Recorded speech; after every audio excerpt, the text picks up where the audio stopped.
live in Hollywood. Coming. All right. All right, folks, welcome. Good tavach. Baruch atah Adonai Eloheinu melech haolam, shehakol neh b'dvareh. Amen. Chaim l'bracha. Chaim to Davida and to Liba once again. Mazel tov, mazel tov. It should be a year of great success and blessings beyond your expectations. Beyond your Amen.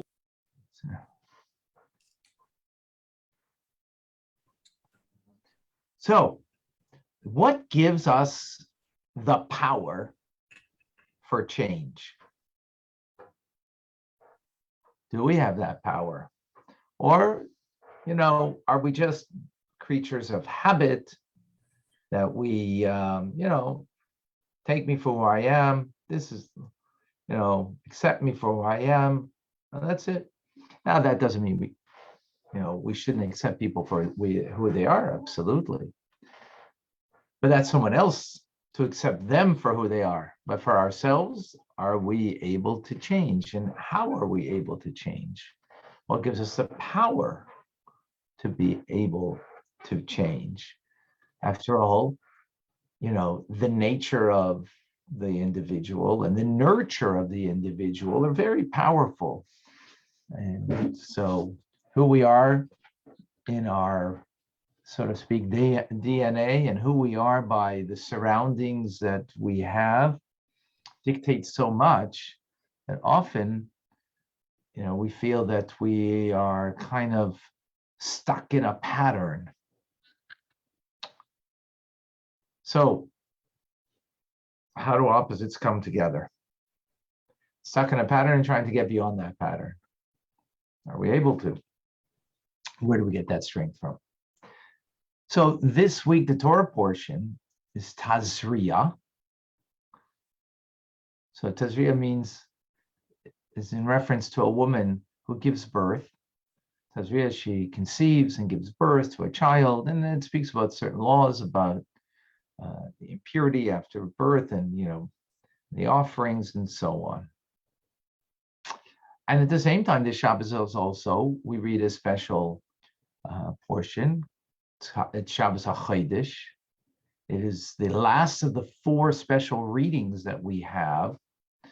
And we started off with special reading with the half a shekel to prepare for the month of Nisan, with the half a shekel that everybody would give back in the day for their participation in the offerings that were brought in the Holy Temple. And then we read before Purim, we read about Shabbos Zocher, to remember Amalek, where Haman, the evil came from. So remember the evil of Amalek and to wipe out the evil. And then last week we had Parshat Parsha, where we brought purity as we prepare ourselves for Pesach and the Paschal Lamb offering, and back in the times of the Holy Temple, coming to the Holy Temple, you need to come there in purity. And then finally we have HaChodesh, reading of the beginning of the Exodus, right? That we're commanded that on the 10th of the month to bring the lamb that would be brought into the home, and then it would be slaughtered, and the blood thereof would be put on the doorposts.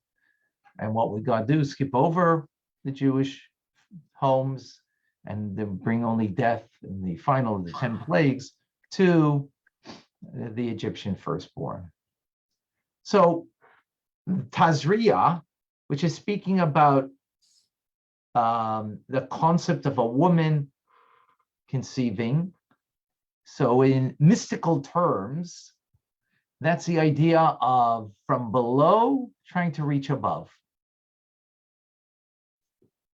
That's the concept of the feminine that's trying to reach above. That's the concept of the feminine. HaChodesh is about God from above, trying to, or coming down below and skipping over the homes of the Jewish home of the Jewish homes, saving the Jewish people, and ultimately redeeming the Jewish people. So that is an act from above to below. So we have two opposites, and yet they come at the same time. We read them at the same time. So there must be some kind of connection between them, although they seemingly are very different than the other. One is God coming down from below, and then the other is the woman who's conceiving and bringing birth to a child. That's the connection from below trying to reach above. So how do they come together? So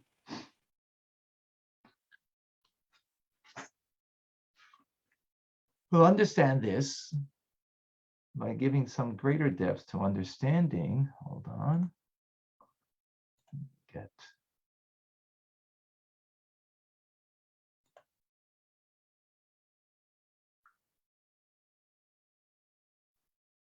Welcome to Menachem Hillel, Rachel. Welcome. All right. Thank you. Good evening. Good evening. Okay, so let's share the screen over here.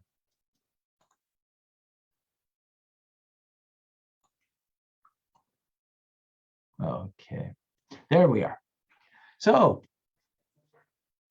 we will be reading HaChodesh is Elochem, Reish Chadashim. This is the month that will be for you the head of the months. The first of the months of the year, it will be for you. That's what we're going to read. So Rashi says on this,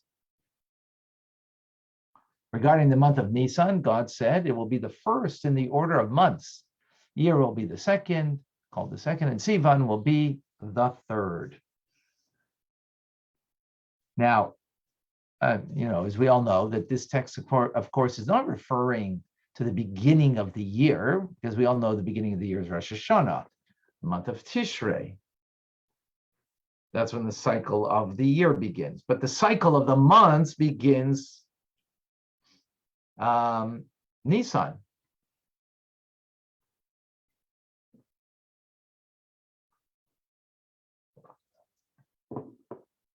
It wasn't always that way.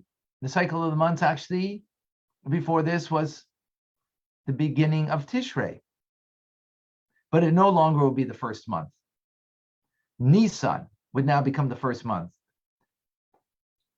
And why is this? Why is it the first month that would fall out in the middle of the year?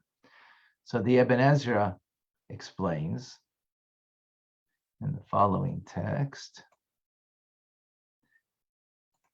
Actually, the year belongs only to the sun, as the sun gives birth to all four seasons of the year: cold, fall, heat, spring, summer, and winter. Now let us assume that the sun to be the beginning of Aries. It will travel in its sphere for 365 days, plus close to a quarter of a day, until it returns a second time to where it started.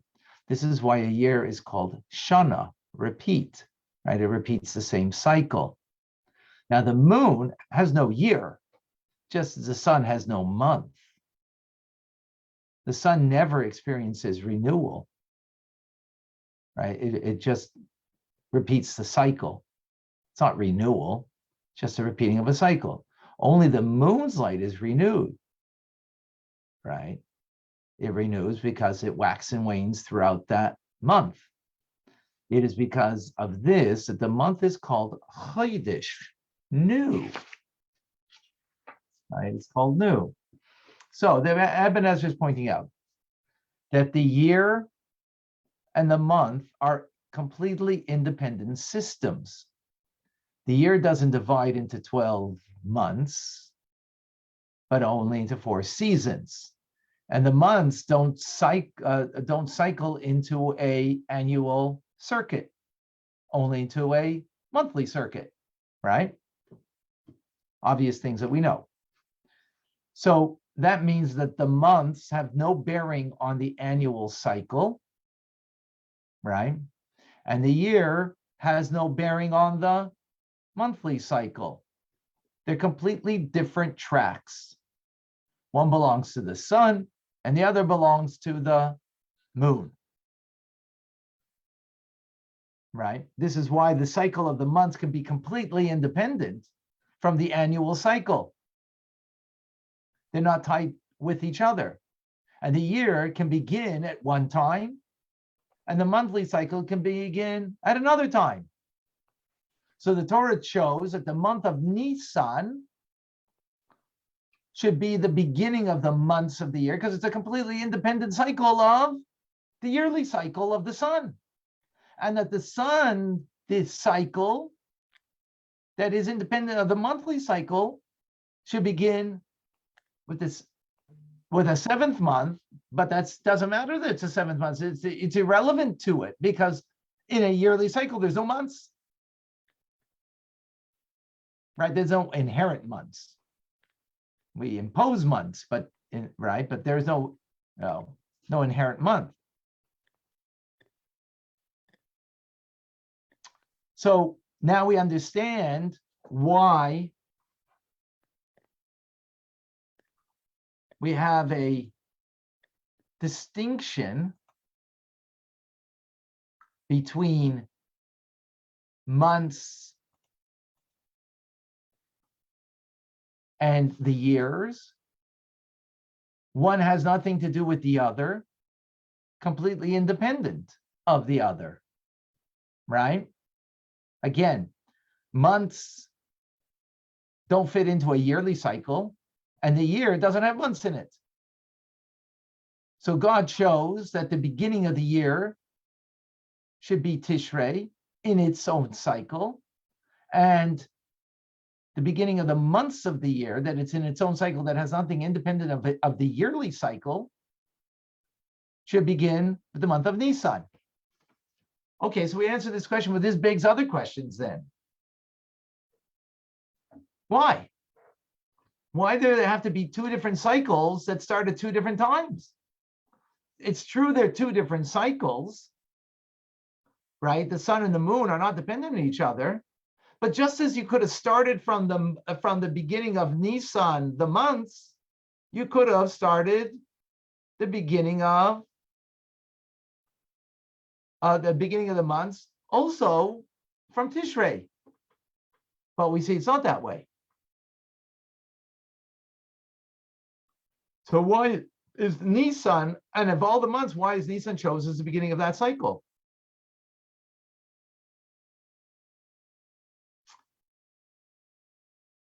And furthermore, it sounds like even though the moon is independent of the sun in its cycle, but it still has an annual cycle.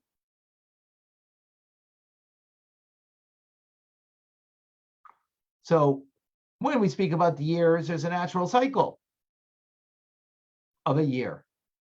Therefore, there's a beginning and an end. But months, being that it's independent of a year, there is no beginning or end. Beginning and end of a month, but nothing more than that. So why do months need to have a beginning? In other words, there's a beginning month, the month of Nisan, the first month. Why does it need a beginning? Because in the end, months just go. There's no beginning, there's no end. In the month itself, there's a beginning and an end, but not in a yearly cycle. But now we got 12 months. Sometimes we have 13 months. Like this year, we have an extra month that we add. But why do we need a beginning? Why do we need an end? When it's not the natural cycle of it.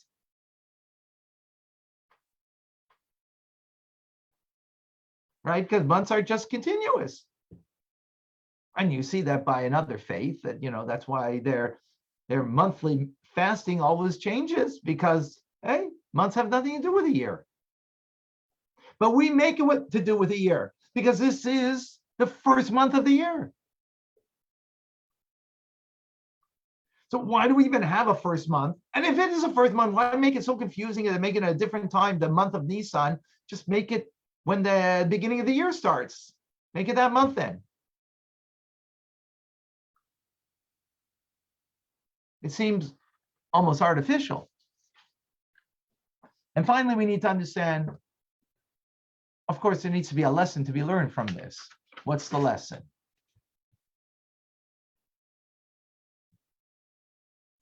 Are the questions clear?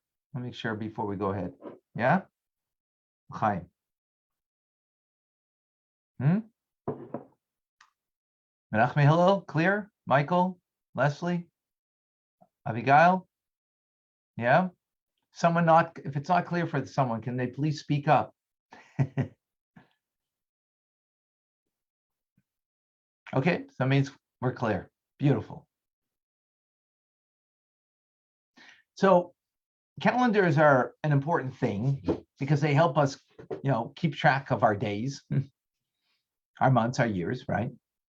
But there's an additional importance to the calendar.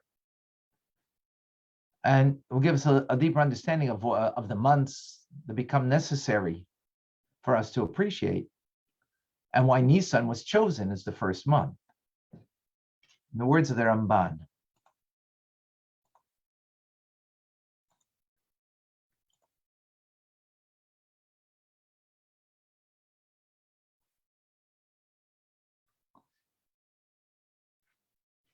so the answer to this question is that when the Torah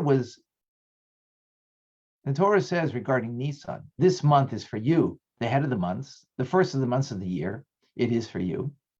It does not mean to say that Nisan is categorically first, but that it is a relative first, namely, first for us. That is to say, it is the first month since our Exodus. And the Torah instructs us to begin our count of the months from the month of Exodus. It is the Torah's custom to link the counting of the days and the months to mitzvahs. So, for example, Jews do not have names for the days of the week. Other nations have names for each day. Jews, however, don't have names for the days of the week. Instead, we refer them in the framework of Shabbos. We say, Hayom Yom Rishon b'Shabbos. This is the first day of Shabbos. Hayom Yom Sheni b'Shabbos. This is the second day of Shabbos. And this is how we will remember Shabbos every day. So similarly, months never had names in the Torah or among Jews. Rather, Jews would refer to the months as the Torah does. In the first month, and it was in the second year, in the second month, that the cloud was lifted. In the seventh month, on the first day, right? Different instances. This then is the meaning of it is the first to you. It does not mean that it is the beginning of the year. It means that it is the first to you, namely that we should call it the first month since our Exodus. Okay. So what's Nachmanides say? The Ramban. He's explaining that the calendar serves to kind of bake in us an awareness of wondrous things in our lives, to make sure that we're never forgetting. So today is Hayom Yom Rishon, we said. It's the first day of what? First day of what? From Shabbos, of Shabbos, right? So baked in us is always Shabbos. We're coming from Shabbos, going toward Shabbos, right? There's always that reference point. That means we're incorporating, because in our calendar of life, Shabbos is so integral. It's always being mentioned. It's a feature of every day. Now, until the Exodus, Tishrei was not only the beginning of the year, but it was also the first month. So if you look by Noah's flood, right, it said it was in the second month. You know what the second month is? Then Cheshvan. Tishrei is the first month. Cheshvan is the second month. 17th day of the second month was when the flood began. Right? But after the Exodus, the first month now was switched. It's no longer Tishrei. And the reference in Torah is no longer a second month would be Cheshvan, the second month would be Iyar, because the second month coming from the Exodus. So that's pretty ingenious, right? That the Torah is kind of baking into our, individual and collective memory, mindset, that we are bound up in the days of the week with Shabbos and with the months, with the holidays, the holiday of the Exodus, the holiday of Pesach. So we always have that reference point. So that's why it was chosen. With this, we can appreciate,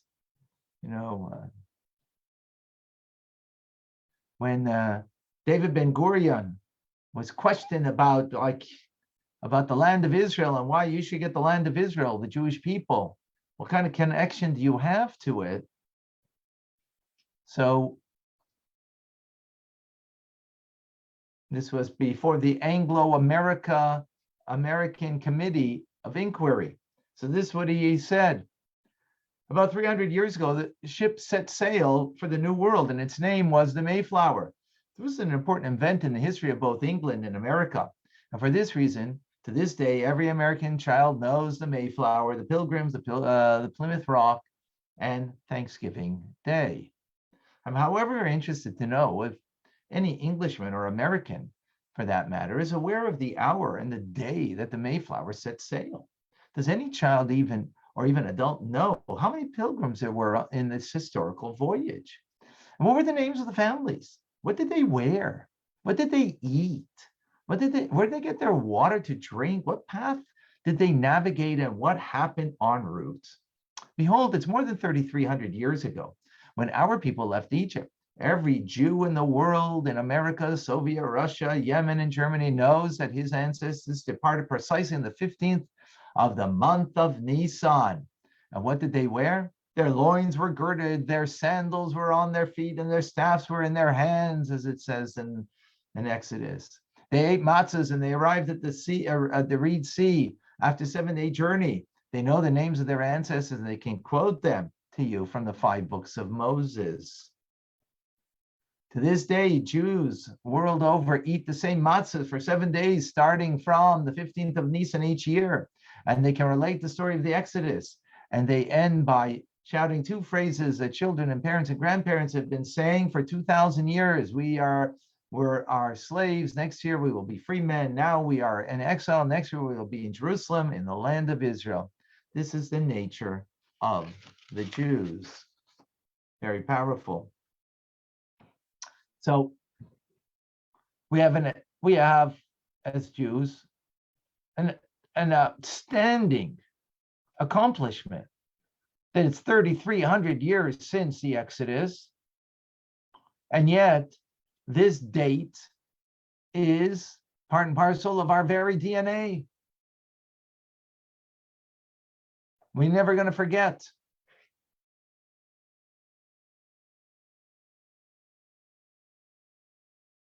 Why? The very name of the month being the first month of Nisan, because it's speaking about the Exodus. So that sounds quite amazing.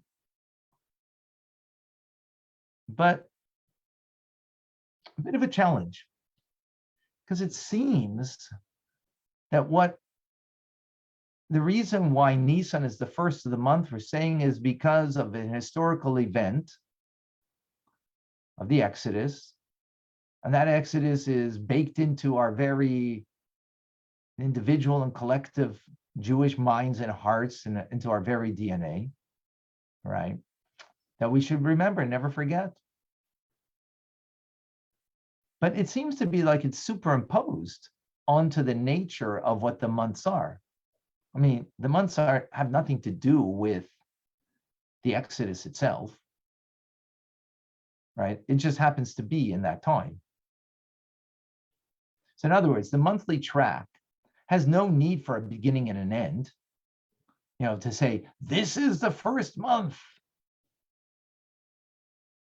right? Why does it have to be the first month? Oh, because that's the first month we left Egypt. But it's not inherent to the month, right? It's only important to us because of a historical event that occurred. But we know Torah is much more precise than that. And it can't be that the first of the month is only the first of the month because there is historical thing that occurred that we want to kind of individually and collectively, syringe it into our memories and into our very being, never to forget this. It must be a little more deeply connected, the month of Nisan, to not just a historical event, but what it actually represents. Is that question clear?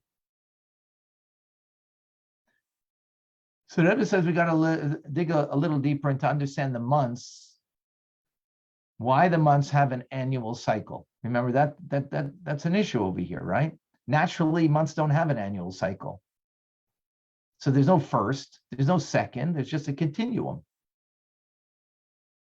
Right? At the end of 12 months, 12 months, what do you have the next? The next month, 13th, 14th, 15th, and 16th. Why are we calling the months that they need a cycle when they're not naturally part of a cycle?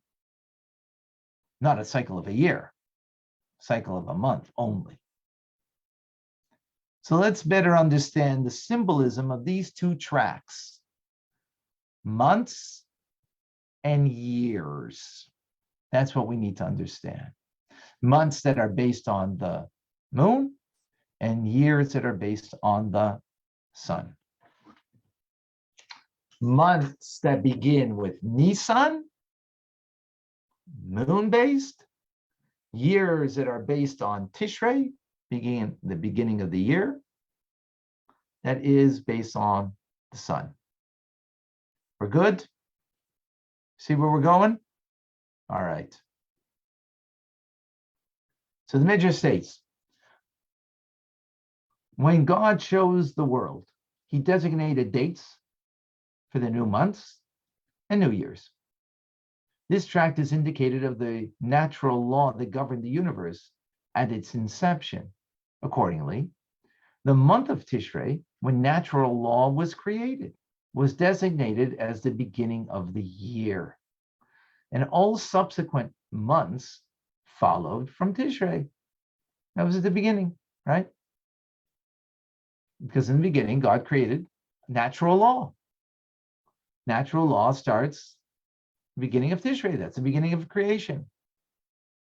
And therefore, all subsequent months also follow Tishrei, as it was originally. However, God saw that the world could not sustain this level of judgment, and it arose in his will to choose Jacob and his descendants, the Jewish people, meaning righteous people and their good deeds. And in his great wisdom, he chose to reward them in a manner that overrules judgments of the natural order. He then flooded the world with kindness and implemented a miraculous superior order. So we have two calendars. We have an annual cycle that marks the order of nature. And therefore, and it begins Tishrei, the month that nature was created. But then, and then even the months began then. But then later, God chose a people, descendants of Jacob, that would represent the monthly cycle. And what is the monthly cycle? Not nature, but miracle. What happens in that month? The miracle of the Jews being freed from slavery and becoming a people. That is Nisan. Nisan comes the word nes, miracle. That's the month of the Exodus. So the two cycles represent two systems, not only because they begin respectively in Tishrei, nature, Nisan, miracles, but also because their very natures of the solar and lunar cycles bring out natural and supernatural, as Rabbi explains.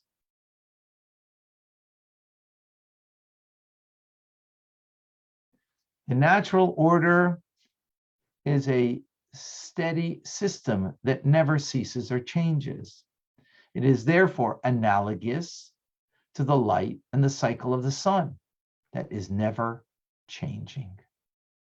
Similarly, the word shana, year in Hebrew, is from the cognate mishnah, repetition, the same cycle repeating in an endless loop. That's the sun. Sunrise, sunset, same sun, no difference, right? Same cycle, repetition. That's what shana means, to repeat. Like from the word mishnah, repeat the learning, right? And that was how the world was first created and continues to be created, right? And that's Tishrei, Rosh Hashanah being that head Shana Tova, a good year, meaning we should have the repeated goodness of God. Then we have the miraculous order, is different in that it is a novel order. From time to time, God temporarily suspends the natural order to perform a miracle. This is analogous to the moon.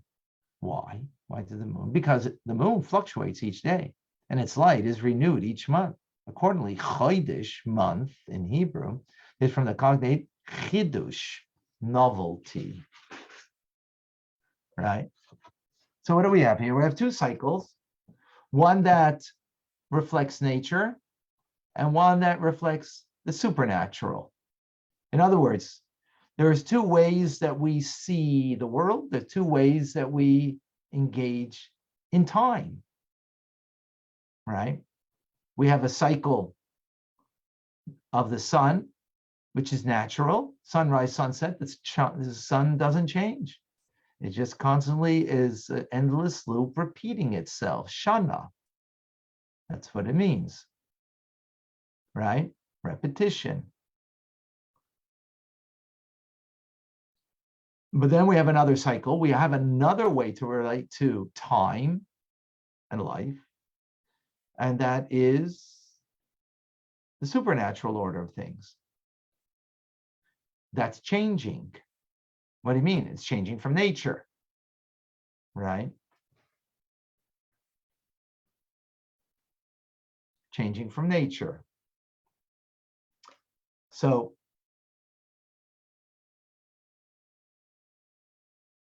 now, what's the difference between nature and beyond nature? So the Baal Shem Tov says, the first time something occurs, it's unnatural. It is called a miracle. If it's repeated again, it becomes natural. So think about it. Why is sunrise, sunset nature? Because it repeats itself every day, 365 days a year, right?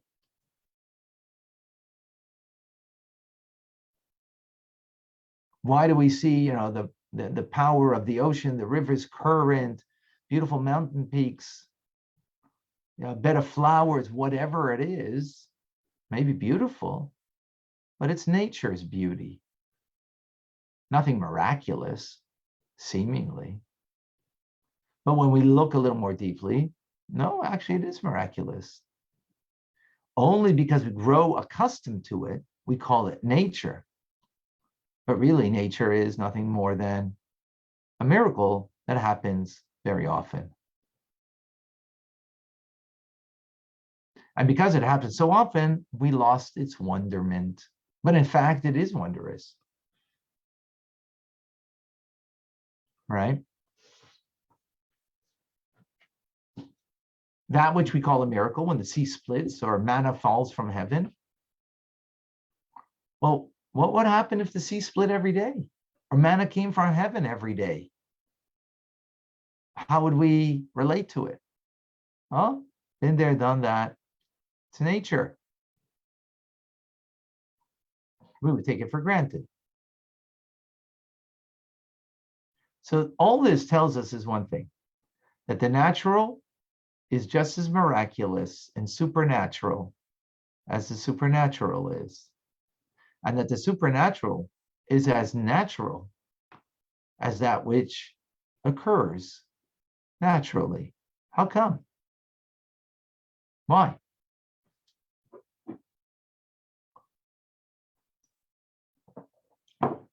Simply because they both come equally from God. Not that, oh, nature comes from God, but that supernatural, oh, that comes from, no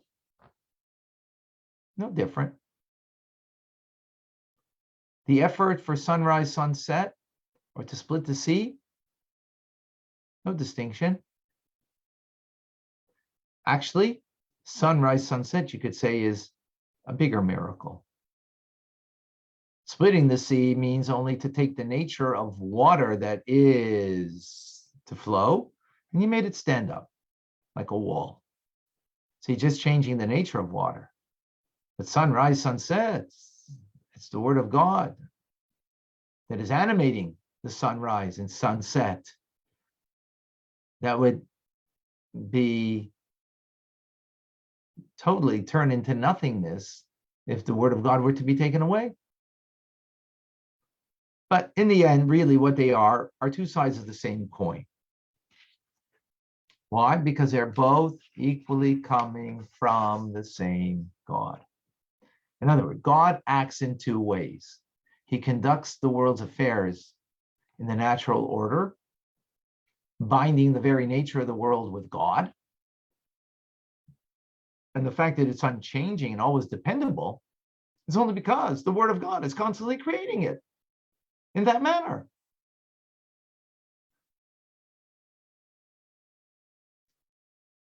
So God is creating it in an endless, unchanging manner. And that's why we call it nature. But it's God's handiwork just the same. Then at times he chooses to conduct himself in the world and with us in a supernatural way, in a way that we are awed, that we clearly see that it's the hand of God, that we can't deny it any longer. It's an open miracle. We acknowledge, we embrace him. We even submit ourselves and our will to him.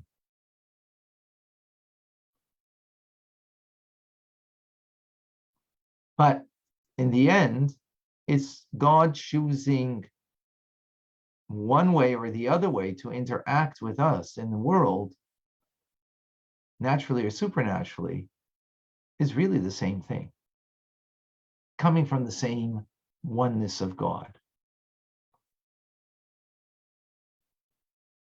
So our calendar celebrates then two tracks.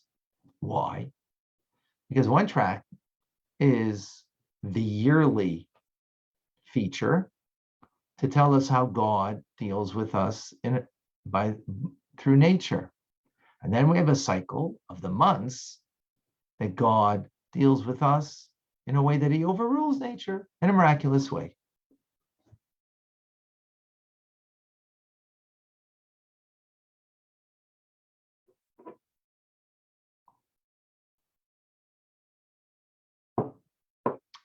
So with this, then we can understand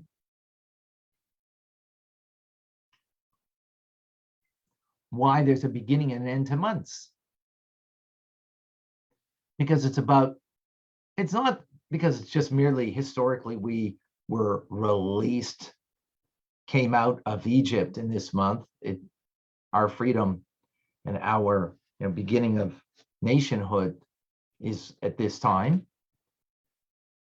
But it's the opposite. Why do we come out at this time? Because it's God acting with us in a miraculous way. So when did he set it forth? In the month of miracle, a month that's the beginning of miracles. And that is part of the cycle of a year. And there's a cycle of time, of how God relates to us and how God deals with us. The other flip side of the coin is that God deals with us through nature, which is a different time, a different part of the time slot of the year that is the month of Tishrei, Rosh Hashanah.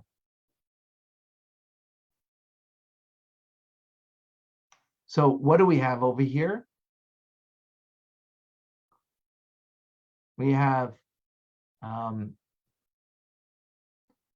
from one God a capacity to deal with us in our lives, in our time, in our context, frame of reference, through nature and through miracles. Why? Because God's beyond both, so therefore he can apply both and express himself in both ways. So now we understand why the first month is not the beginning of the year. Because the beginning of the year is the beginning of creation, which is nature. But then God wanted to create something beyond nature, and that's the Jewish people. So that came later. And the way he deals with us beyond nature. And through that, the world gets a little reflection of that, of beyond nature. Hence, an eternal people. When is that? Well, that's going to be the miracle, the month Nisan, which means Nes, miracle. That will show how we're, also Nes means like a flag on top of a flagpole. That it's, what does a miracle do? It just brings your attention. Oh, you see that thing beyond, right? The flag on the flagpole, it's higher than you, it's greater than you, it's beyond you. Gives you the recognition of something beyond you. That's Nisan, right? That's what was chosen. That there's a miracle beyond us. And the first month, that's the first months of the first months of the year. But then we have the first, the first days of the year, in order that we should recognize also God within nature. So both are necessary. The only question now is, okay, so what's the lesson from all of this? Very nice. We understand that God is not defined by miracle or by nature, therefore he can express himself both in miracle and nature as he chooses to. So he chooses Tishrei to be the beginning of the natural cycle, which is connected to the sun. It doesn't sunrise, sunset, natural cycle. And he chooses also to relate to us as the month, HaChodesh, novelty. Novelty, something that is not continuous, but novel, a miracle. And sometimes we need to see the flag on the top of the flagpole, that there's something transcendent, that we don't get lost in the quagmire of daily routine. So we understand that from God's perspective, but what do we learn for ourselves? How do we apply this for ourselves to take a lesson from this, from these two tracks that converge and are one by God? How do we learn and what do we take out from it? So we know that everything that God creates is for us. In the beginning of God's creation, the verse calls for a midrashic interpretation. As our rabbis stated, God created the world for the sake of Torah, which he calls the beginning of his way. And for the sake of Israel, the Jewish people, he's called the first of his grain. So Bereshis, literal meaning, means in the beginning of God's creation of heaven and earth, right? But the midrashic, meaning the homiletic understanding, not the simple meaning, means in the beginning, Bereshis. So base is the second letter of the alphabet, aleph base. It's a numeric value of 2. So you have two reshis, two beginnings. The word reshis means beginning. God created the world for two beginnings. What are the two beginnings? The Torah and the Jewish people. That's what he creates it for. So that means all of creation is there for God, that God created, that can serve the purpose to create him, and everything in the creation is there to serve him, to fulfill this purpose. Okay. So what does that mean? How do we take this message of something that is beyond, transcendent, of God, and natural of God, they're coming from the same God, and ultimately there's no distinction. He just chooses this way or that way as a reflection of him. So what does that mean to me? So Rabbi says in this week's Sikha, says the following. As Jews, we must serve God not because we understand his importance and we want to serve him, but out of a sense of obedience and self-sacrifice to submit to his will. What he needs from us, we do. The benefit of this method is that our service transcends the finite measures and boundaries of our nature. This method of serving God stimulates a parallel desire in God to conduct the world's affairs in a transcendent supernatural order that awes the world's natural order into submission, as we explained above. On the other hand, continues the Rebbe, we must not neglect our human tendencies when serving God, as our entire heart and soul must be wrapped up with it. This is why we must study Torah and fulfill the mitzvahs, not only out of obedience, but also because we understand it and we love it. This method of serving God stimulates a parallel desire in God to conduct the world's affairs according to the natural order, which binds the world's natural order to God.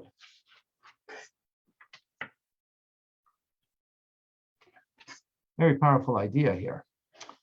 So the two tracks of God's engagement in this world, right? In other words, transcendent and natural, are two ways that you and I have to serve God. After all, we have a piece of God in us. So it means we have to serve God in these two ways. We have to marry the two dimensions that we mentioned about God. We have to marry them in ourselves. What does that mean? We have to be able to subjugate ourselves to God in a way that is transcendent of my feelings. That's not pending on my feelings. It's not even pending on how I understand or appreciate God. Submit, this is what he wants. Now, for many, they just leave it there. That's transcendence. That's the moon. That's the novelty. Beyond the miracle of God. That's the miracle of the Jew, beyond submitting. That's not enough. Because then we have to take it and bring it into the human condition. Our nature. What's our nature? Well, our nature is to understand things and feel things. That's the nature of humanness. So we need to bring it into there, into our love and understanding and love of God. So, two complete opposites. How's that possible? By nature, either a person is kind of like an obedient person, or another person is a very intellectual, understanding person. Another person's a loving, heartfelt person. But we need to have both. But the first thing we need to do is the novelty. What's the novelty? That I rise beyond myself. That I'm able to submit myself to something greater than myself, to what God needs from me. Now, the human condition would be when you submit, so then, I don't understand, I don't feel, it doesn't matter, I just, whatever I need to be obedient and to follow, that's what I do. No.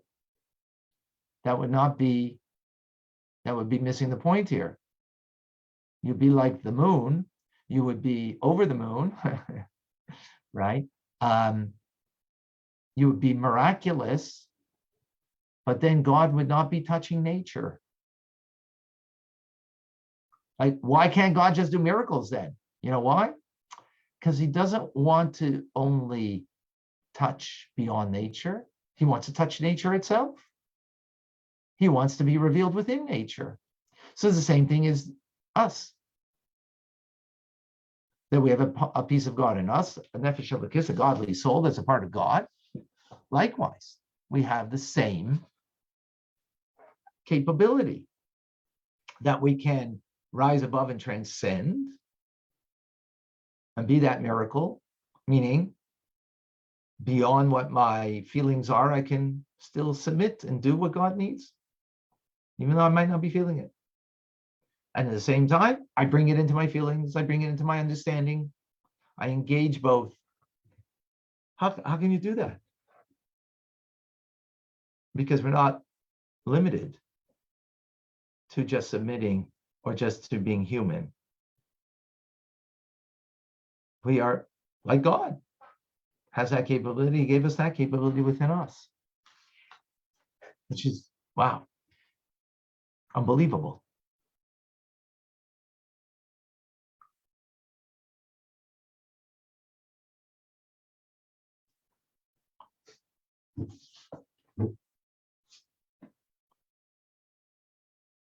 So like the Alter Rebbe explains in Tanya,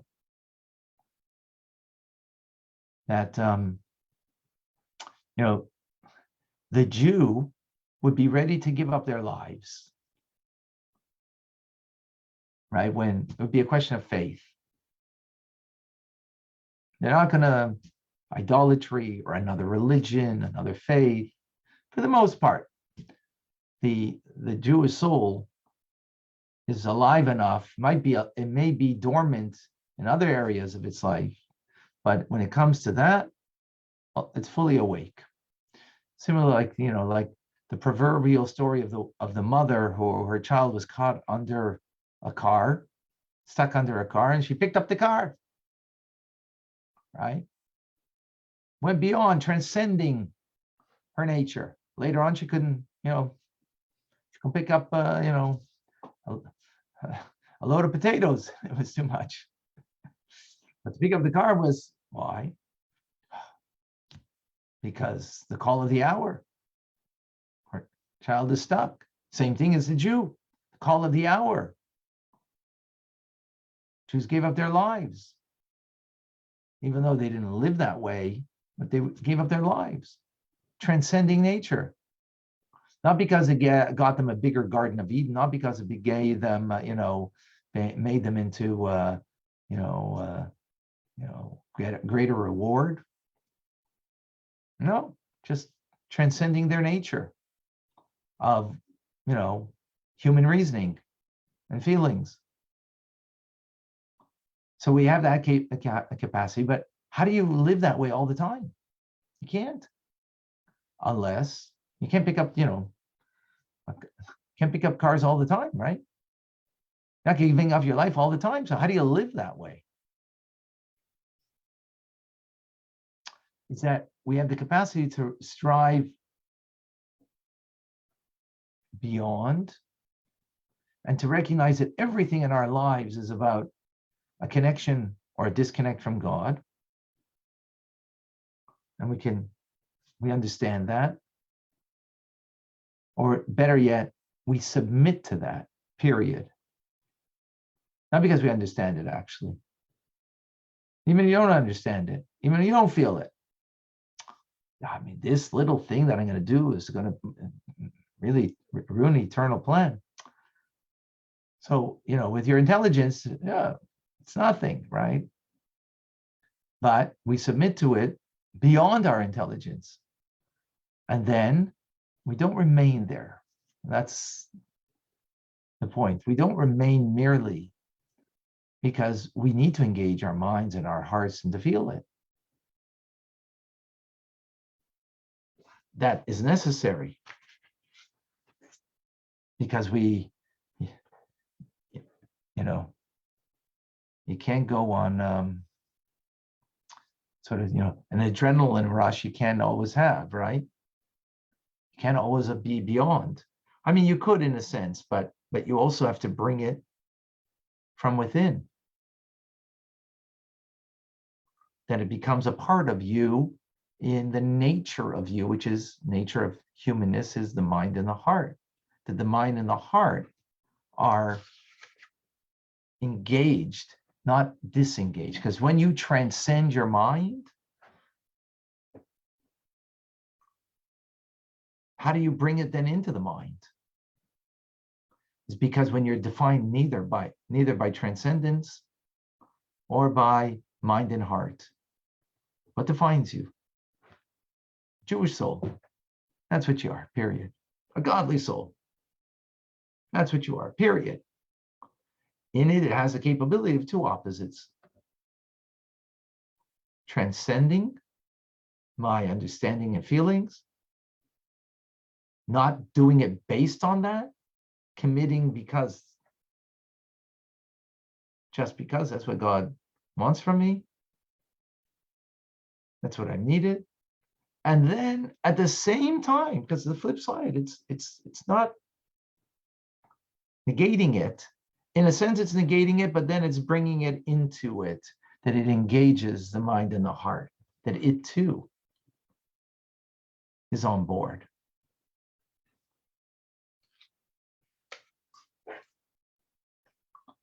And that's the lesson over here. The uniqueness of this Parsha.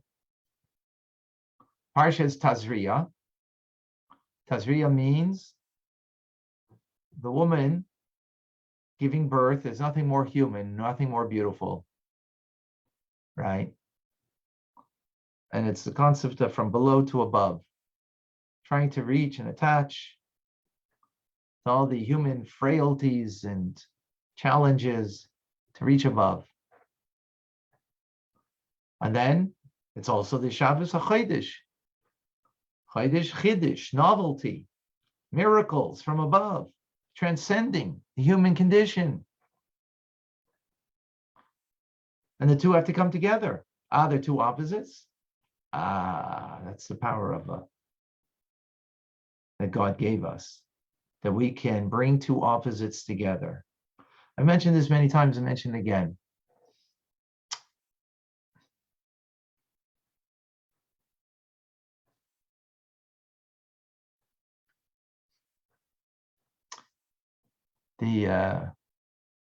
Actually, this Shabbos for bringing, as we do every Shabbos. And then the point was, Western civilizations sees everything as broken. Well, of course, you're born in sin, so everything is. You start broken, and try to fix it, right? Even the health system. What's the health system? What's Western way of health? You got a problem, we'll try to find a solution to fix it, right? What's therapy mean? You're broken in spirit and need fixing, right? Nature of the world. Correct? Make sense?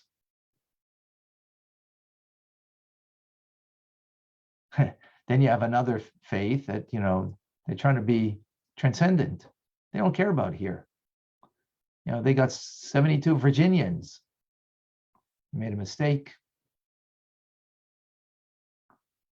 It's Virginians. It's Thomas Jefferson waiting for them, and George Washington. Right? Transcendence. The mother, she's not crying that her child, just went to smithereens. What are you talking about? So proud. Now you might say that's transcendence. In the end, it's not. It's just stupidity, but it seems to, so you have the polar opposites between the two. Comes Judaism and says, no. That's not truth. Every truth, it comes in a paradox. And here's the paradox. Transcendent, beyond ourselves, and then bring it into yourself. That your heart and your mind and your heart are completely attuned to it. So yeah, we can submit ourselves to something greater than ourselves, and at the same time, make it part and parcel of ourselves, of our minds, of our perception, of our heart and our feelings. That's a paradox. Because you think either, why? Because we're not defined by nature. Others are. So they have one kind of nature. One culture has one kind of nature, another culture has a different kind of nature. One person has one nature, another person has a different nature. And they're going to be defined by that nature. That's not Judaism. That's not the neshama that we're talking about. Not defined by it, not limited by it. But we're not limited by being transcendent either. That itself is a limitation. God's not transcendent by that he can only, do miracles. No. He can make sunrise, sunset for thousands of years, and that's nature. It's all him. It's all an expression of him, as the miracle is. So the same thing is our understanding and our love of God. That's not what the initial motivation. Our initial motivation is something beyond, transcendent. But then it doesn't preclude our understanding and our love. We bring it into that. It becomes part and parcel of just the nature of who we are and what we are. And that's bringing the two HaChodesh and Tazria together as one. As God relates to us as one God, we relate back to him as one people, as a whole individual, not a fractured person. So Chassidus tells us, look at the person as being whole, complete. That's what the Rebbe sees in each and every one of us. He's whole, so he sees us as whole.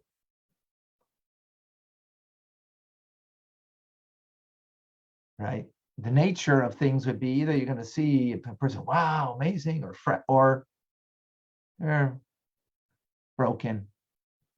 Oh, they're broke. They're broken with this, they're broken with that. They need help here, they need help there. Or that they're whole. They're complete. And because they're whole and complete, so therefore they can act in a transcendent way.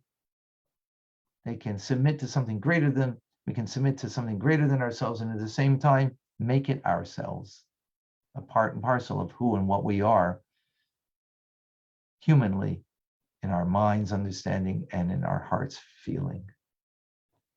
Hi.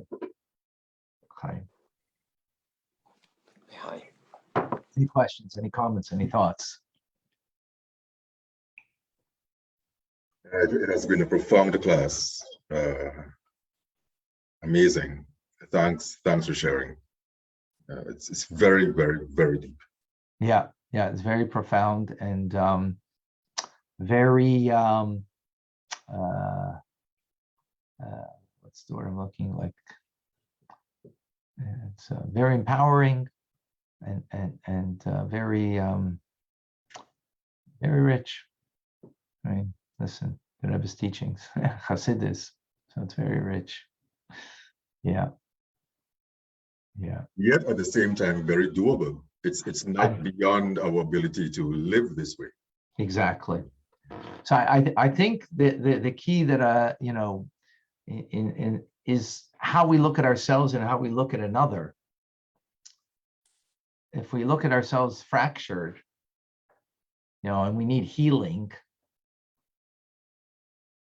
so that's human, that's normal, that's nature, that's the nature of things, right? The nature of things are, this world needs a lot of healing. People need a lot of healing that's necessary. That's true. But there's another way. Maybe, let's look at ourselves as we're not fractured. Maybe we're whole. I mean, after all, we do have a divine soul. We have a piece of God in us. So we're whole. We're complete. Sometimes we lapse. We're only lapsing from the true nature of who we are. Whole, complete. Right? So the lapse isn't that doesn't make me a broken person. Just means a moment of insanity entered, right? A moment of insanity entered, but that's not me. I'm whole. And so is the other person, whole. So I don't relate to them as a broken individual. They did this bad thing, they did the wrong thing. Yeah. But am I relating to you as someone who did something wrong? Or am I relating to you as, I'm whole, you're whole? Like, why would I relate to someone else that they're something wrong with them? You know why? Because something wrong with me. That's the only reason. So Baal Shem Tov says what we see in another is a reflection of what we see in ourselves. So start seeing yourself as whole. Whole means you're a living paradox. You're able to submit to something greater than yourself and make it of yourself and make it yourself.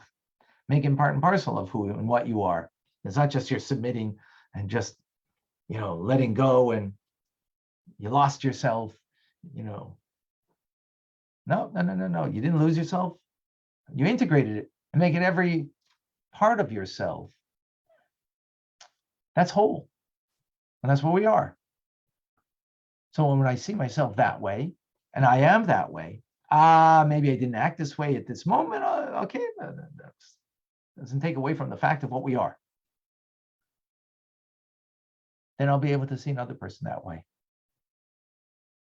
And to talk that way to them. I'm not talking to a fractured person, I'm talking to a whole person. And that's what the Rebbe did. That's how the Rebbe spoke, how he related. And that's, we need to try what we can be and do. All right, folks. God bless you all. Thank you, Rabbi Fine. That Thank was you, Rabbi. fantastic. Much blessings. Thank you. And again, Davida and Liba. Wow. I think they're forever 21. Yes. Thank you, Rabbi Amen. Fine. So again, Mazel Tov, and only blessings to the forthcoming year of beyond and from within. All right, Amen. Tavach, everybody. Thank Tavach, be well. you very much. All the best. Thank you. Bye-bye. Goodbye. Thank Thank you. Bye.